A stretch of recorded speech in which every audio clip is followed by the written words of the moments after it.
Hello everyone, welcome back to the channel, and today we're breaking down a dramatic shift unfolding across the front lines, where signs are pointing to a serious internal breakdown within Russia's military structure. What once looked like a grinding but controlled campaign is now showing cracks that are widening by the day. Reports from multiple sectors suggest that Russia's frontline cohesion is faltering under pressure that has been building for months. This is not about a single lost position or tactical withdrawal, but about a deeper erosion of command, morale, and coordination. The most striking element of this collapse is how uneven and chaotic Russian responses have become.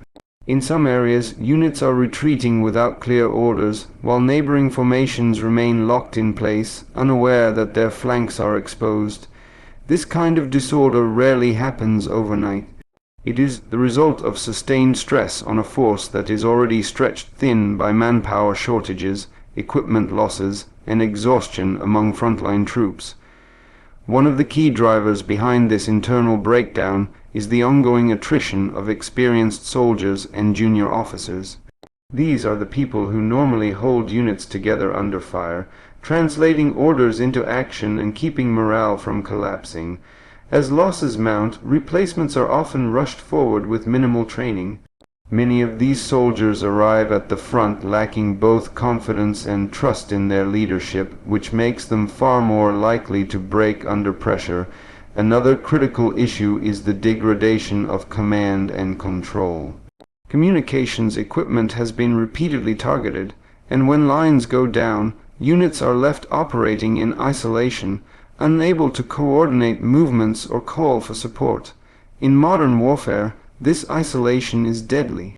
Without timely information, commanders make decisions based on outdated or incomplete data, leading to failed counterattacks and unnecessary casualties. There is also growing evidence of logistical strain undermining Russia's ability to sustain its frontline forces. Ammunition shortages, fuel delays, and inadequate medical evacuation capabilities are taking a severe toll. When soldiers know that resupply is uncertain and wounded comrades may not be evacuated quickly, morale drops sharply. Fear and frustration begin to outweigh discipline and loyalty. Internal tensions are also rising between regular army units and auxiliary forces. Differences in training, pay, and treatment have created resentment that spills over into battlefield performance. Instead of functioning as a unified force, these groups often operate with competing priorities, weakening overall effectiveness and increasing the risk of collapse during intense fighting. The psychological strain on Russian troops cannot be overstated. Many have been deployed for extended periods without proper rest, rotating through high-intensity combat zones with little recovery time. This kind of prolonged exposure leads to burnout, poor decision-making, and a growing willingness to abandon positions when pressure increases. On top of this, the narrative presented to soldiers often clashes with the reality they face on the ground. Promises of quick victories or limited resistance are shattered by the brutal intensity of modern combat. When official messaging no longer aligns with lived experience, trust in leadership erodes. Soldiers begin to question not just orders, but the purpose of their sacrifice. Ukrainian forces have been quick to exploit these vulnerabilities. Rather than relying solely on large-scale assaults, they are applying constant pressure through precision strikes and maneuver warfare. By targeting command posts, supply routes, and key logistical hubs, they are accelerating the internal breakdown already underway within Russian ranks. Small, well-coordinated actions are having outsized effects. A disrupted supply convoy here, a disabled communications node there, and suddenly entire sectors become unstable. This instability forces Russian commanders into reactive decision-making. Instead of shaping the battlefield, they are constantly responding to crises, which further compounds confusion and fatigue. The impact of this reactive posture is visible in the increasing number of abandoned positions and equipment. Vehicles are left behind not because they are destroyed, but because crews no longer believe they can hold the line. Such scenes are a clear indicator of morale collapse. Armies with confidence and cohesion fight to recover equipment, while those losing faith prioritize survival. Another factor contributing to the internal collapse is the lack of clear strategic objectives at the tactical level. Soldiers are often unclear about why they are holding or attacking specific positions. Without a sense of purpose, even well-equipped units struggle to maintain discipline under fire. Confusion breeds hesitation, and hesitation on the battlefield can be fatal. Leadership challenges are also becoming more pronounced.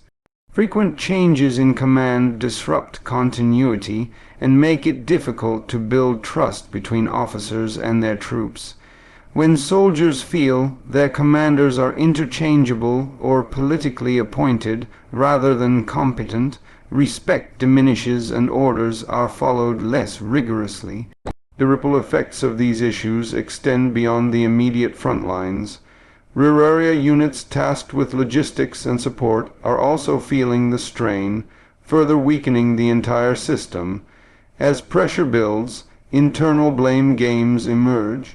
Units accuse each other of failing to hold positions, while higher command searches for scapegoats instead of addressing systemic problems. This culture of blame discourages honest reporting from the front. Commanders may downplay losses or exaggerate successes, leading to decisions based on false assumptions. Over time, this disconnect between reality and reporting becomes catastrophic. Reinforcements are sent to the wrong places, and critical sectors are neglected until it is too late. The breaking point often comes suddenly. A sector that appears stable one day can unravel the next, as accumulated stress overwhelms already fragile structures.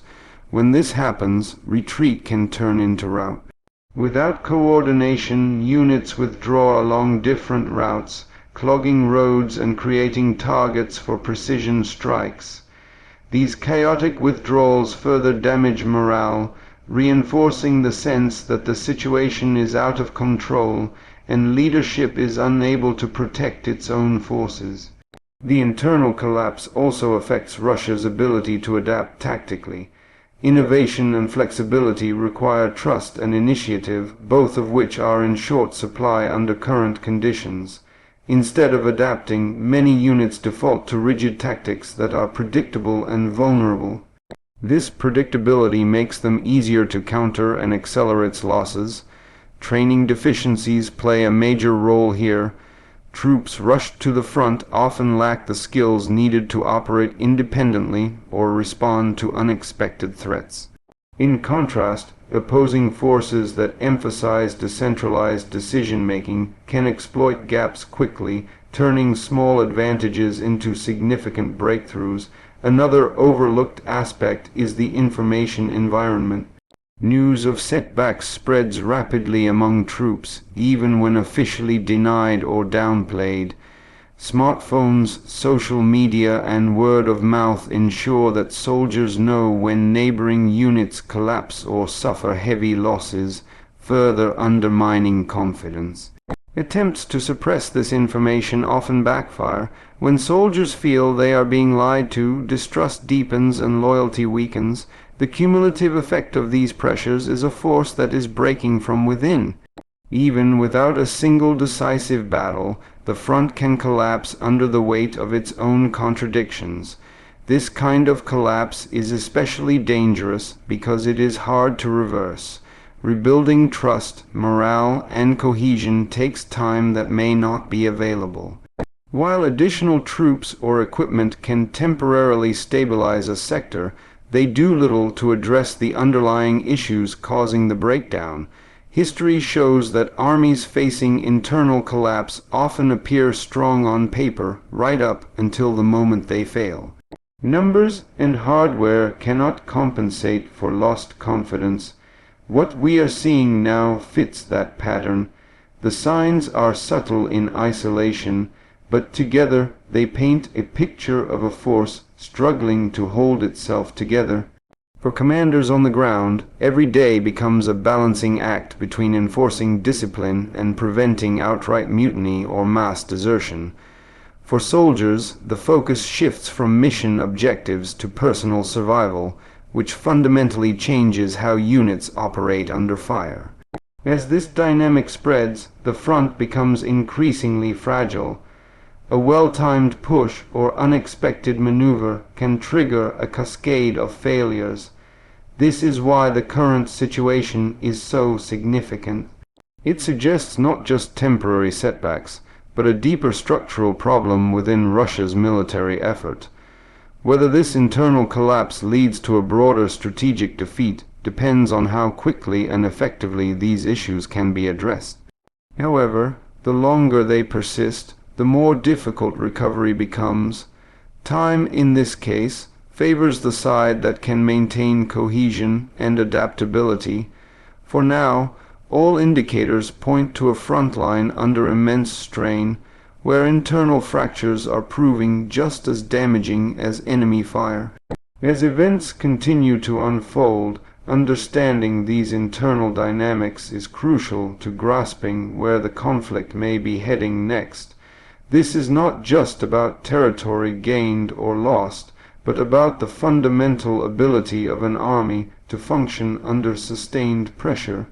And right now, that ability appears to be slipping away, one fractured unit at a time.